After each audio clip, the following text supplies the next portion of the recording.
That's why you see wale watu, you've ever seen the guys who like mtu amesema kitu, they have just trended, then they are all over, wako kwa news, watu wanawa interview nini, after 2 weeks jamaa amepotea, because it's too much for them. They are not used to that. Like leo ulikuwa unatembea, you're a normal person, kesho unatembea hivi kila mtu anakujua.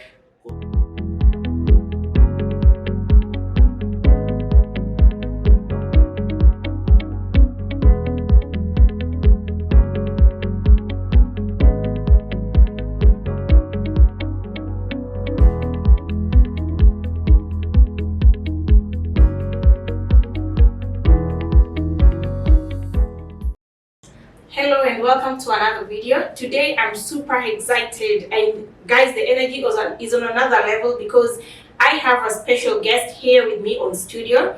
And by the way, it's a studio because we are actually in a studio. So I have a special guest who is going to take us through an important conversation on how you can build a successful career out of a talent. I don't know if you're outside there and you have a talent, or you've been thinking, or rather you suspect that you have a talent. So he's going to change our mind, he's going to shift our thinking, and he's going to radicalize us that if you have a talent outside there and you're not making good use of it, or you're waiting for something you're waiting for something to happen, you're actually going to start using, or rather you're going to start monetizing your talent right after this conversation. So guys, help me to welcome Mr. Llewellyn Ouya, who is going to take us through this conversation. Llewellyn, how are you? I'm good. How are you? I'm fine. Thank you so much for coming. Thank you so much for honoring my invite and accepting to come and be part of this show today. So yeah, just to start us off, I want you to look at that camera and just tell our viewers who Llewellyn Ouya is. And by then, I got the pronunciation of the name correctly, right? Yeah. Okay. So my name is Llewellyn Ouya, and I'm a business consultant, content creator, and a medical student. I create content online concerning business, and I like to talk about business, about personal finance, and also self-development. And I also educate people regarding the current scams that are happening in the country. So I'm happy to be here, and I'm looking forward to a productive conversation. Oh, thank you. And Llewellyn, your fans, or rather most of the people who engage with your content, call you Mr. Know-It-All, because I've also been following you, and for the few months, or rather, that I've been following your content, I have discovered that you create content in a diverse, or around a diverse topics, business, exposing scams. You're doing so many things at a go. You're having a lot of good content in TikTok, Facebook, Instagram, LinkedIn. Yeah. So my question is, how do you manage to do all these things? Yeah, so I believe it's a lot of sacrifice because I know what I want to achieve, and I have a lot on my plate, so I have to organize myself. I have to be strict with my schedule, and it's not easy. Of course, it's not easy. I'm someone who works so many hours, yeah, but it pays off. And I always believe if you want to be extraordinary, or if you want to have an extraordinary type of life, you can't do the ordinary things. So I'm okay with that, and I'm okay with the sacrifice. And it's not easy, but I try to do as much as I can, because I'm on LinkedIn, Facebook, YouTube, Twitter, Instagram, I'm on TikTok. I still run my website. I write my books. I have books which I sell for business, and I also do business consulting. I'm also in school, so I have a lot of things going on. Wow, indeed you're strict with your schedule, because even today when I tried to to push this event for some minutes, you said no. Yeah, and I know even yesterday, as late as 10 p.m., you're still running a Facebook Live. I was actually, yesterday night I was live from around 4 to 5. We were live with Kelly Inspiration on TikTok. From 5 to around 6, we were live with Kelly Inspiration and Robert Burale on Facebook. Then from 9 to around 10, we were live with Miriam Maru on LinkedIn, Facebook, and TikTok at the same time. Yeah, I saw that, and now you're here again. Thank you so much. I know it's a sacrifice. So, just to get into our topic and to get us started about talent, you're now seeing so many young people coming out, especially in this area of social media with talent, people creating content in different platforms, just like you and I. And I think it's quite important that we run or rather have this conversation on how to help people. Creating content or using a talent in whatever aspect is not very easy. It calls for a lot of sacrifice, a lot of learning, and really, I think the end goal should be then how does someone build a living, a career, or even monetize it. So just to start us off with this conversation, how can someone identify their talent, or rather, you can even share with us your story. How did you identify yours to get to the level where you are? Okay, so I've always loved business. I've always been fascinated with businesses ever since I was young, and I've been involved in a lot of businesses growing up, just working here and there. And I've always learned a lot about businesses. And personally, I've also tried out some businesses. Some succeeded, some failed. But always, even my friends and relatives can tell you, even when I was still living at home and we're having dinner and all that, I just used to like talking about businesses, watching business shows, watching interviews of entrepreneurs being interviewed, and also attending a lot of forums and talks. So I really invested in that aspect, in learning as much as I can about entrepreneurship, and also reading books, watching YouTube videos, and all that. And I always wanted to talk about it because I used to watch YouTube videos. At that time, we didn't have TikTok, so a lot of that was on YouTube. On Instagram, it was just photos. On Facebook, it was a lot of jokes. But on YouTube, we could get at least something serious. Yeah, something serious, something. The studio productions and all that. So I used to watch it, and I was like, okay, I can try to do this, but now I'm thinking I need a very expensive setup. I need cameras, I need lights, I need microphones and all that. So I was just pushing it away. But when TikTok came, then we started having people just expressing themselves. I said I'm going to give it a try, and I started on TikTok. So I started on TikTok. After a while, my account blew up. Then I went to Facebook, then Instagram, then Twitter, YouTube, like that. Then finally on LinkedIn. Yeah. Yeah. So how will you advise someone who is outside there? They feel they have a talent, they suspect they have a talent, but they really not come out. They don't know where to start from. Yeah, I believe you just have to fight for your talent. You have to fight for your space, because no one is going to give it to you. There's no magical day that someone will just come and say, I think you can be a good musician. Let me give you a spot. You come and sing. You have to fight for it. You have to be very aggressive. I remember, like, when I was in Maseno, because I did my first degree in Maseno, and I used to DJ on the weekends in campus. So I used to DJ, and I remember, like, sometimes we had these very big events in campus, and some of these DJs were coming. And for you to be given that opportunity to DJ in some of those events, or even we had a club in school, the student center, for you to be given that opportunity to DJ there, because I did that when I was in second year. You have to fight for your spot. You have to go and show people that, yes, given even 10 minutes, I can at least do something that is going to make them give me a chance next weekend. So in anything you do, especially when it comes to talent, I hear so many young people saying, we have the same actors on TV.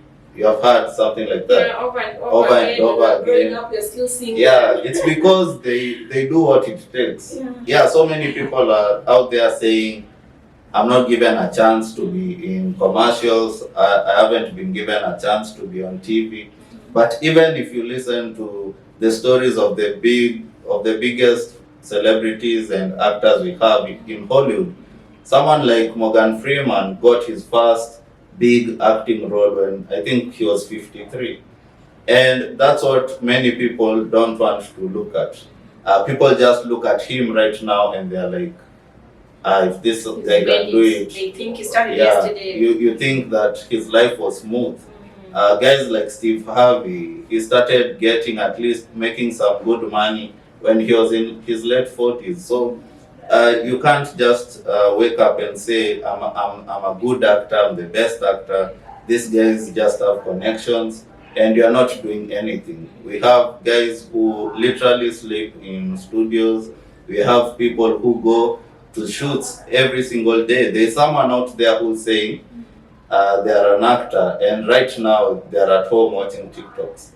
And we have others who are right now are here at the cinema waiting for a chance to audition. And if they don't get that chance, they'll still come for the next audition. Then one day someone will say, I've seen this guy here so many times, let's give him a chance.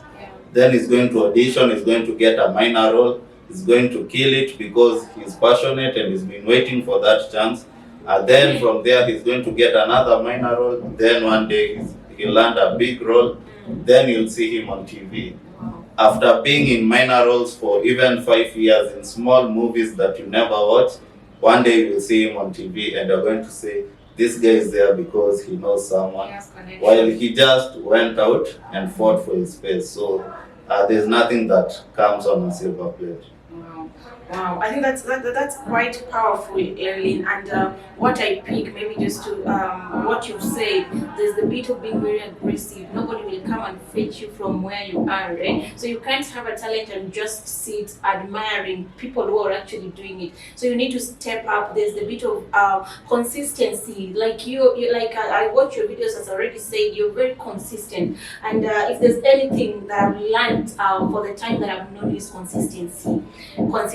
You're consistent, and when you put your eye on something, you really want it with your post, and very consistent with your message. So there's also the bit of just someone you believing in yourself, because from what you say, from what you're saying, I'm seeing someone who believes in their idea, whether bad or good, you keep on pushing. Yeah. Wow, so I think that's quite inspirational and that's quite impactful. So the next question would be, if someone has a talent and they really want to make a career out of that talent, do you think they have to go through a formal employment?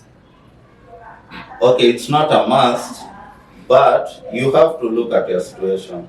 So there are people who come and say, okay, I have a talent, I can dance, but I don't want to work. But you have to look at your situation. You have to look at your background. Does it allow you to do that? Yes, there are some people who, let's say you're born into a rich family and you want to be a dancer. You see, maybe you're staying at home, everything is provided for, so you can spend so much time going after being a dancer. But let's say you're coming from a family that's not well off, maybe your family is in Sharks, you have come to Nairobi because you qualified for university and you're at the university.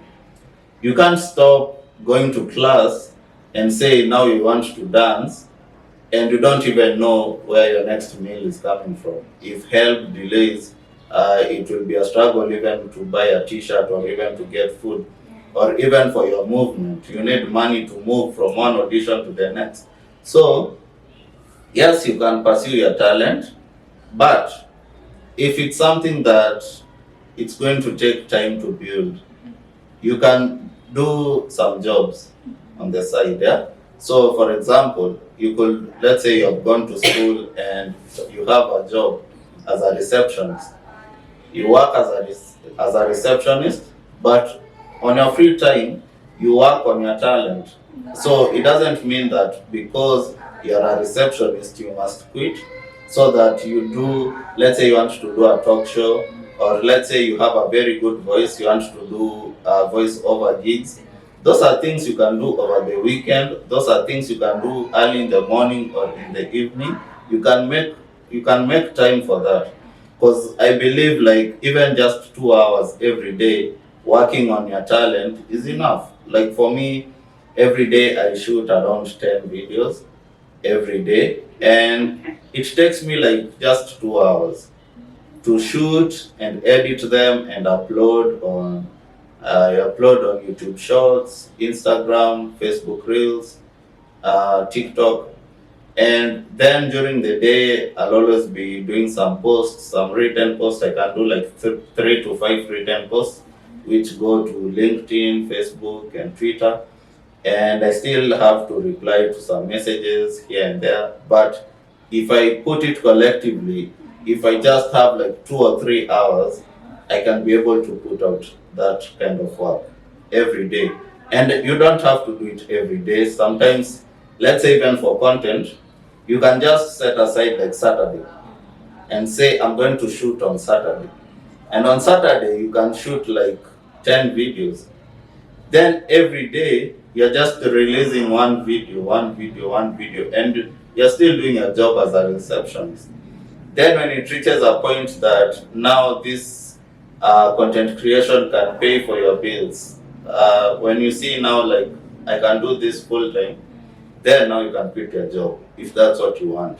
Because we have people who still have their profession and they still do what they love. We have doctors who still have their own clinics and they do like cycling, or they are riders, or they play some instruments when they are free. So it all depends.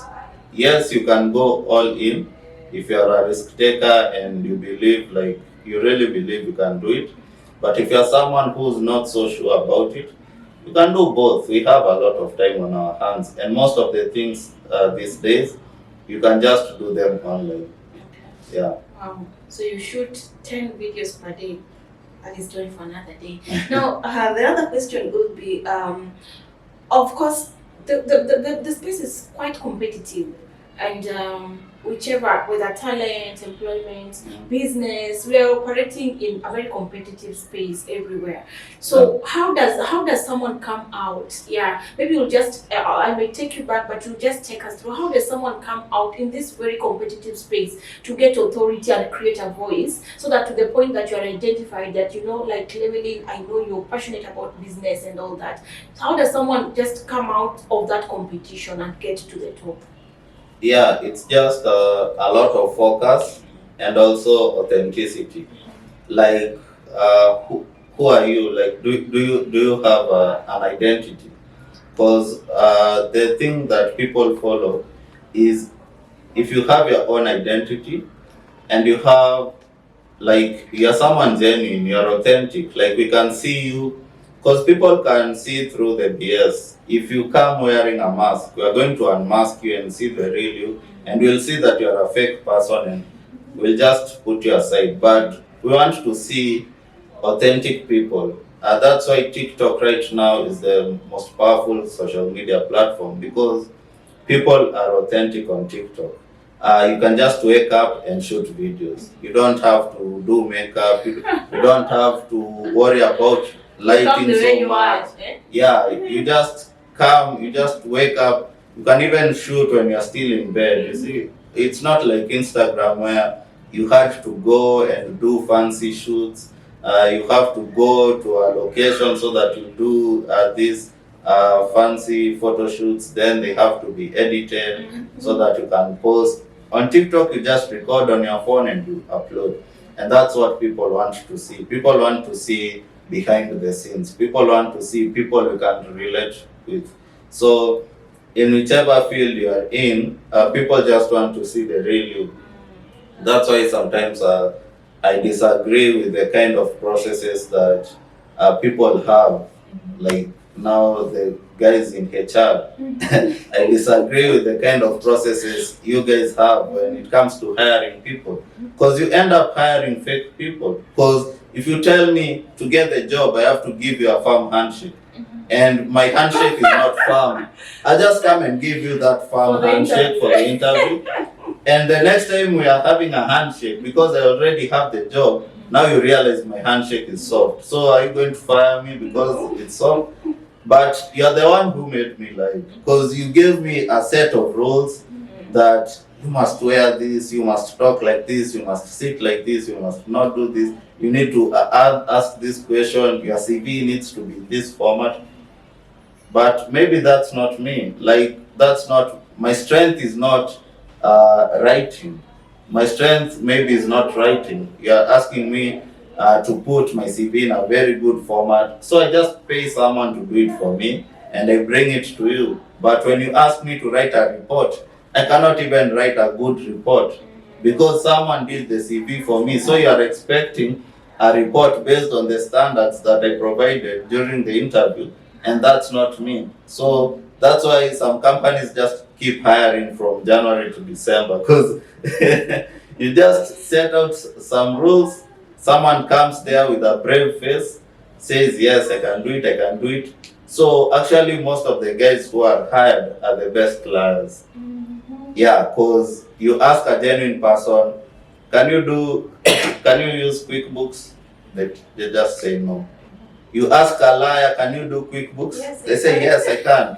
And you're not going to ask them to do it on the spot. So at the back of your mind, you know this guy can do QuickBooks. Then you give them an assignment, now they're going to research what's QuickBooks. Then they can't meet their timelines and all that. So I believe in people being authentic. Yeah, and that's what sets you apart. If you look at some of the most successful people, someone like Donald Trump, he always says it as it is, whether you like it or not. If you look at someone like Elon Musk, he'll tweet what is on his mind, whether you cancel him or not. But when you always want to play by all the rules, you want to be loved, you want to be liked by people, then it reaches a point and people just see this is a fraud. Oh, thank you so much. And for real, the bit of authenticity, I really agree, because even like just maybe using you as an example, I believe you're very authentic, and you always appear for those videos the way you are, like you bring your real self, which I think so many people, I believe so many people struggle with. We want to portray how the society wants us to look like. So then you fail to bring your authentic self, which in most cases is the best self, the person you are. Like you said, like platforms like TikTok, you just wake up and create a video the way you are. So people want to connect with a real human being, and that's where we miss it. Wow, that's quite interesting. And another question would be on this journey now. Maybe someone has gotten their space, they've created a voice or authority in what they are doing. So the struggle usually comes in one thing, in terms of pricing. Now I have a talent. You've identified that I can actually sing, I can speak well, I can be a conference speaker, and now maybe a client approaches me and I begin struggling on pricing, which you realize so many people are doing amazing things with very great talents, but they're not living, I would say maybe, or they're not getting equivalent or commensurate income. So how does someone go about pricing? It's something that many people, especially for content creators and artists and influencers, many of us struggle with that, especially when you're just getting into it, because you don't have someone to guide you. That's why I always advise people, when you get into something, let's say you're a dancer or a content creator, just have 2 or 3 friends in the industry.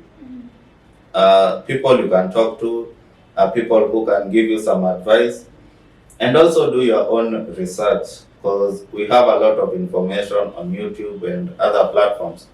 So you can always do research and find out what's the market rate. And then you can also now put a price on yourself.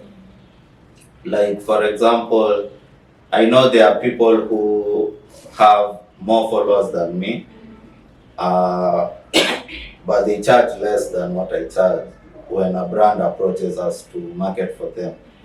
And there are some people who have less followers than me, and they probably charge more than I do. So it's also about believing in yourself, and it also depends on how much do you rely on that gig. For example, for me, a brand can approach me and say, okay, we want to give you this amount to shoot for us, and I tell them, that's too little, I'm charging this amount. And if they say we can't afford that, then I tell them, okay, it's okay. Because I have other avenues of making money. I sell my books, I do financial consulting, I also do marketing for small businesses on Facebook, and I also host events. Like last month, I did a master class on Facebook. This month, I'm doing one on personal finance and investments, and these are paid events. So I have several streams of income. I still have YouTube.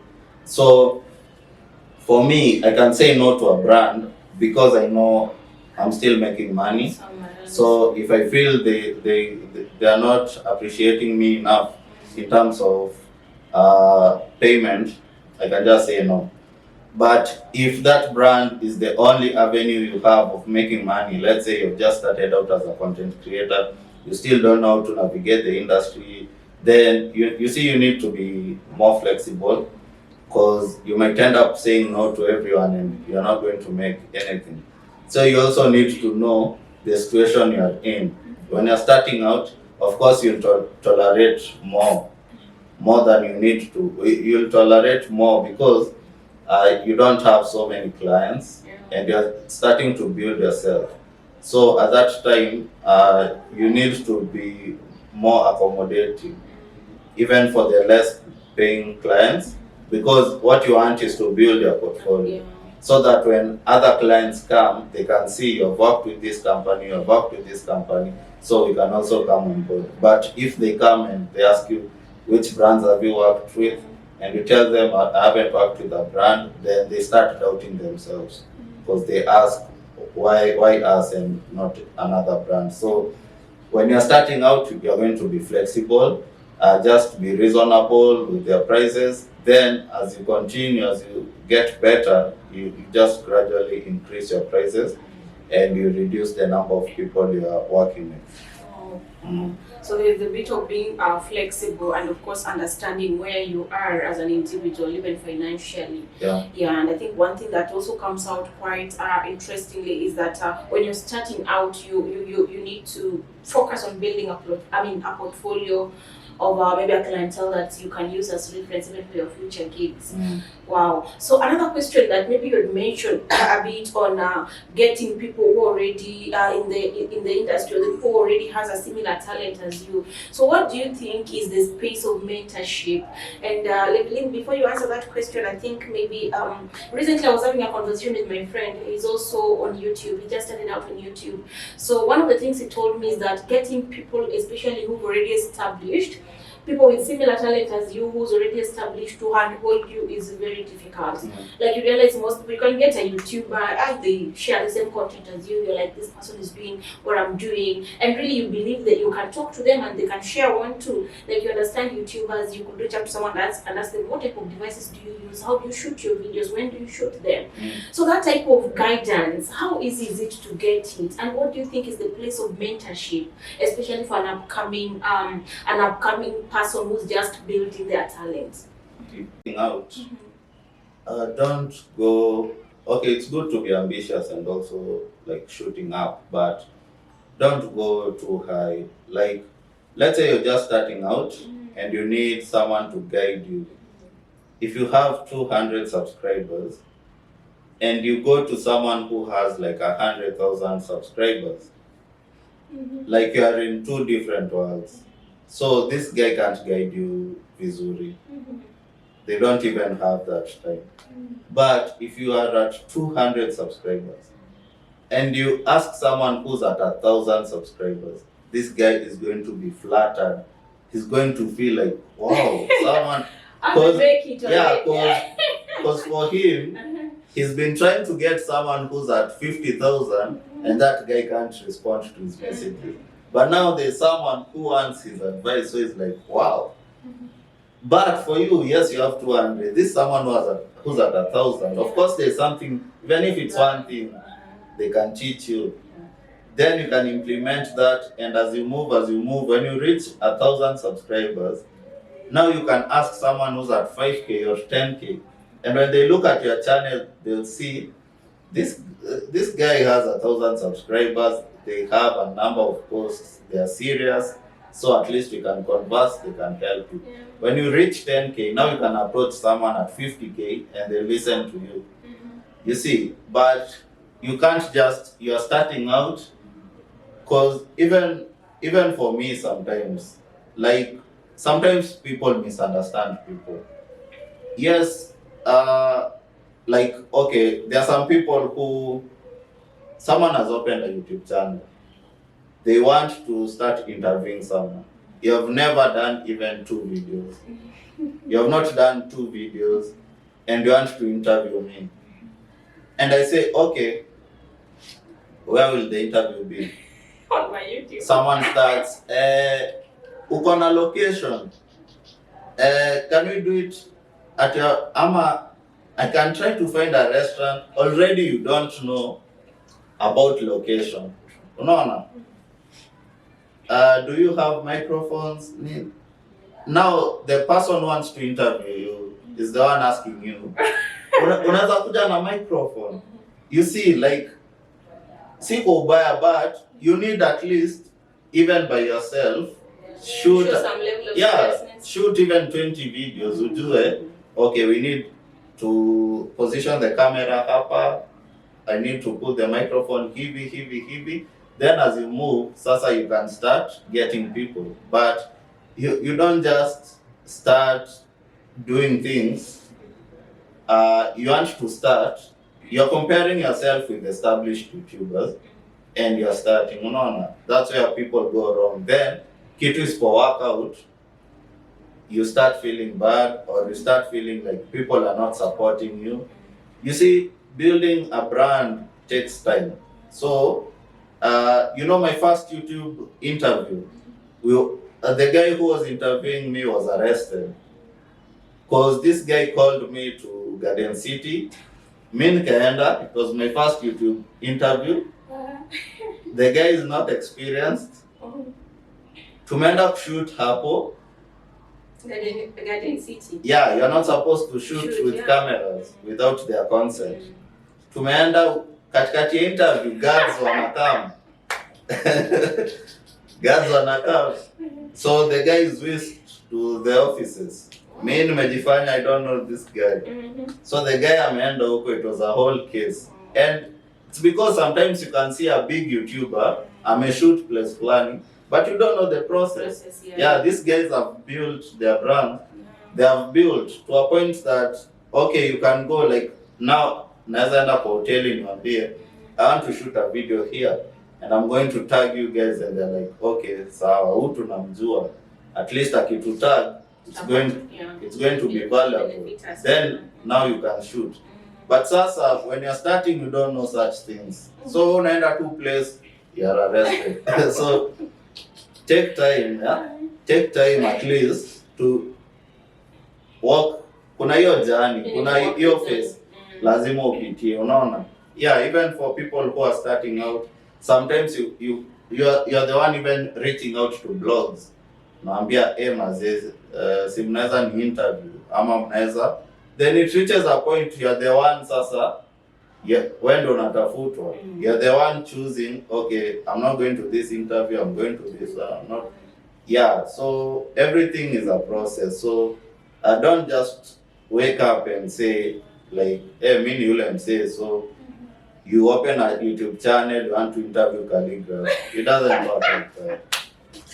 Okay, interesting. So it's quite important to go through the process. Yeah, and you also agree with me that you can't just start maybe like a YouTube channel today, the example that we are using, and look for people already established. So you need to begin playing with people within your league at least, yeah? Yeah, because it also builds you. It builds you, yeah. Yeah, because there are some interviews, like, unaenda interview, mwenye anakuinterview, asha attend sasa, like you see, okay, for me, I know, like, at least, sina hizo maringo mingi, but most people who have a following, wako na maringo mob, so they're trying to protect their brand. Really? Yeah, like they want to be seen a certain way and all that. So yani mse already akikam, asha kuintimidate, and wewe hujazoea. Yeah, so yeah, you need to at least, it's just a process. Yeah, inafika point.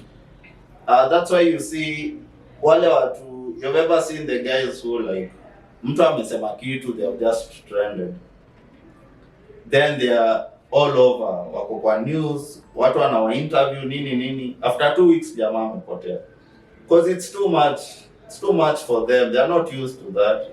Like leo ulikuwa unatembea, you are a normal person, kesho unatembea hivi kila mtu anakujua because umetrend with one thing, you don't have content. Like now brands wanakwambia sasa to market, you don't even know what a contract is.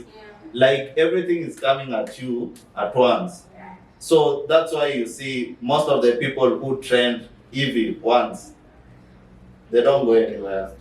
Yeah. That's quite insightful, and I think that is a very important bit, so that someone, you don't reach out to very big brand or very established people and begin feeling like, people don't support people, like I have a talent, I don't feel supported. Yeah, so another question also will be, you see mostly, especially nowadays, now that we are in the era of social media, and thanks to social media, because it has also created a space where people can showcase their talent, which is a good thing. You're finding people on TikTok, Instagram, Facebook, LinkedIn, YouTube.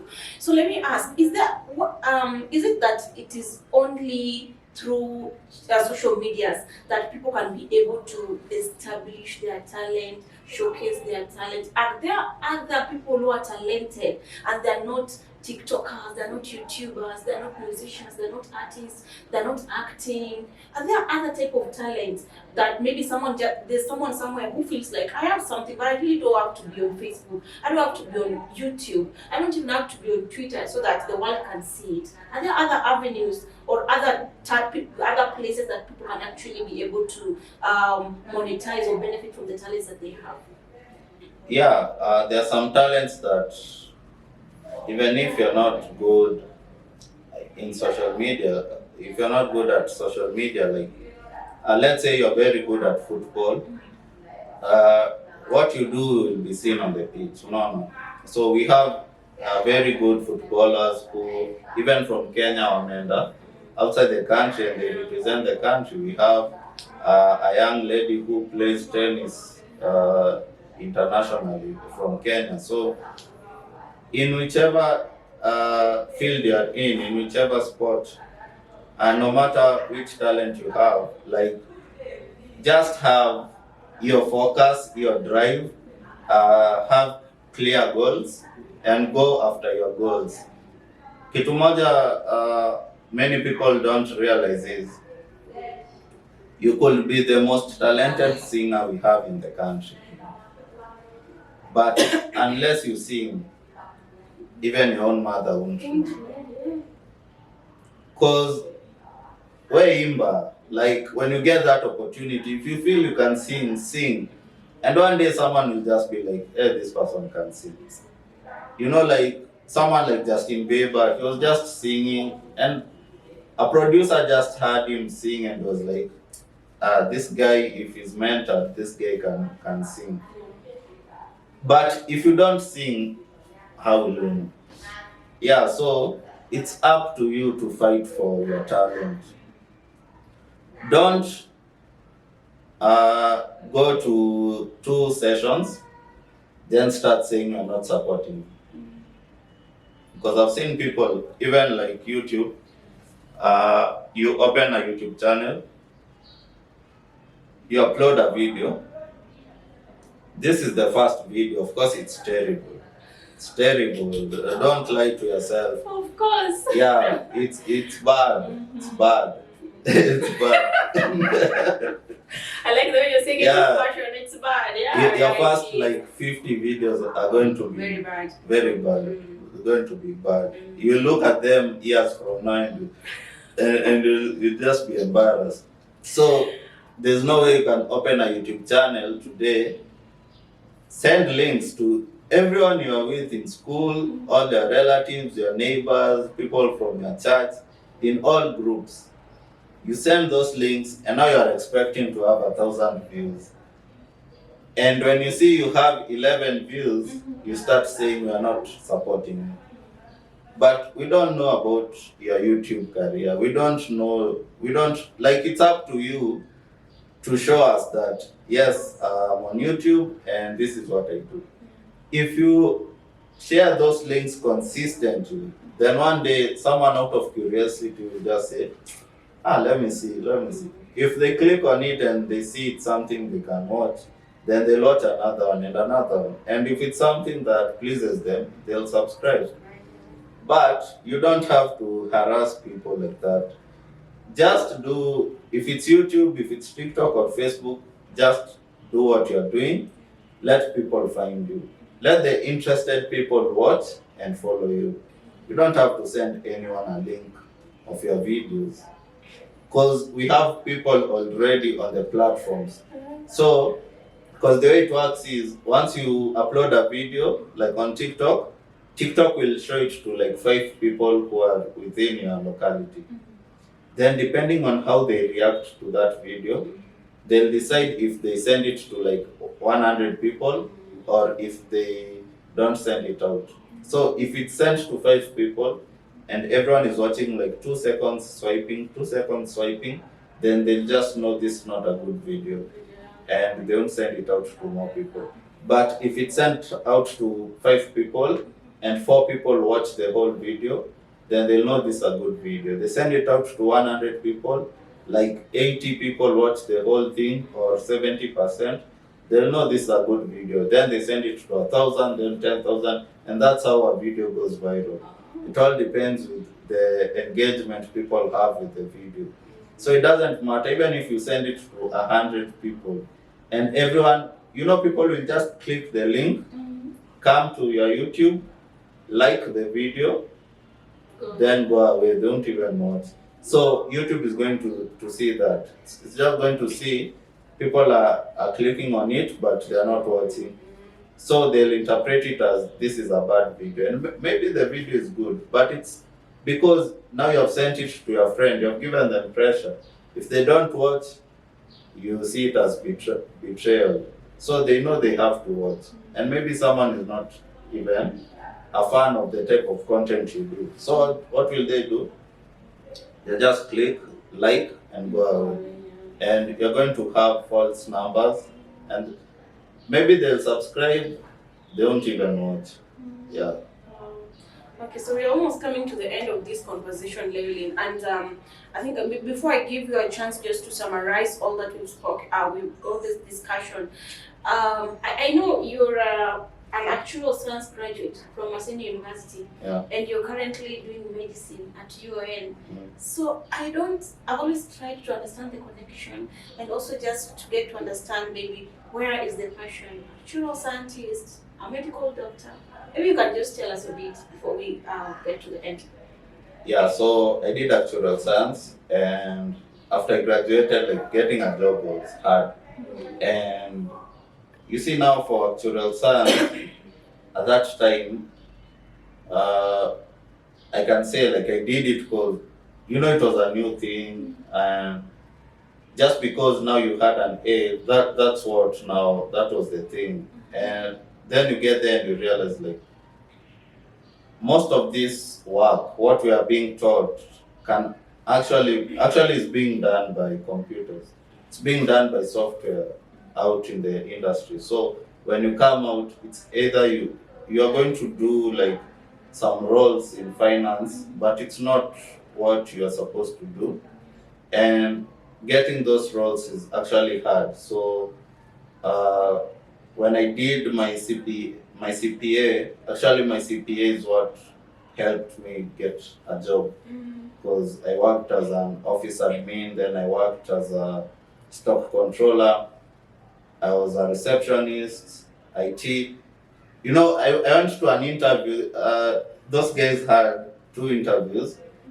There was they wanted an IT person and they wanted an office admin. So when I went to the interview, they saw this guy is so brilliant, let's give him both roles. So I was hired as the Both IT. for both and IT and office admin, and there was no receptionist. So I was also the receptionist. Then now the stock came in. There's no stock. I'm the stock controller. Is that the job where you're afraid? No. This was my first job. Okay. Then now they need an accountant. This guy has also done CPA. So I was doing everything. It was a new company. And after some time now, when the company started recruiting people, we got an accountant, receptionist, and all that. Now I was supervising them. And it was a great experience. I learned a lot of things. Yeah, so I stayed in employment for like 3 years. Then when I left, I did some businesses here and there. But I always felt like I can do more. Yeah, like I was meant to do more. And that's why I'm doing medicine. Because I want something that's impactful in society. And I also want something that I can do for a long time. And I also like to teach. And I want something that even when I'm old, I can still teach people, and something that will still be relevant. Yeah, and that's why I love medicine, because it's something that is very factual. It's something that's very practical. Yeah, and it's very applicable, and it has longevity. Yeah. So we should prepare to call you Dr. Llewellyn Ouya in the next few years, eh? Yeah, yeah. Tuzoe daktari yetu mapema. Yeah, it will even start now. Okay. All right, thank you so much, Llewellyn. As we summarize this, I just want you to look at that camera and just give a summary of this discussion that we've had. That there's someone outside there who is watching us. They have a talent. They are hiding somewhere, and I know and believe that this conversation has been inspirational and offered a guide to them on how to step out and to start building and even monetizing that talent. So just in summary, just share with our viewers then, now what are the key things that someone needs to consider even as they start building their talent to the point that they're going to build a great career out of it? Yeah, so what I could say is, if you feel you have a talent, or rather if you know you have a talent, you're the only one who can fight for that talent. That's what I always believe.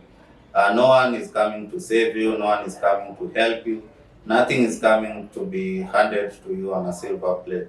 You have to go out there and show people what you believe in and what you can do. So these days we are very lucky we have the internet, and you can use it to your advantage. You can just show us what you know, and you can do it in form of video. And there are so many people who are afraid of the camera and they don't want to do videos, or maybe you are working somewhere and you believe these videos are going to be a disadvantage to you. You can do it in written content. We have blogs, we have Facebook, we have LinkedIn, we have Twitter. It's not even a must to use your real name. You can use a company name or a pseudo, but just create the valuable content. Then if you really want to do videos and you can't show your face, you can still use AI to generate videos. It's not a must you use your face and your voice. You can use AI generated videos and create content. So you really don't have an excuse. So go out there and show people what you can do. Wow. Thank you so much. Thank you so much. Indeed, it's been an amazing conversation, and for real, it was a pleasure and an honor having you, and I'm hoping even in the future, in that tight schedule, maybe you'll create some time again to come and have an interesting, of course, another conversation with us. So thank you so much, guys, for watching. I hope you've picked something, and as always, this channel exists just to empower you and to help you improve the quality of your life. So as always, just to keep in touch, and of course, just to keep updated with the content that I share from time to time on this channel, remember to hit the subscription button and the notification bell so that you're notified whenever I put out a new video. Thank you so much for watching, and I'll see you in the next video. Bye bye.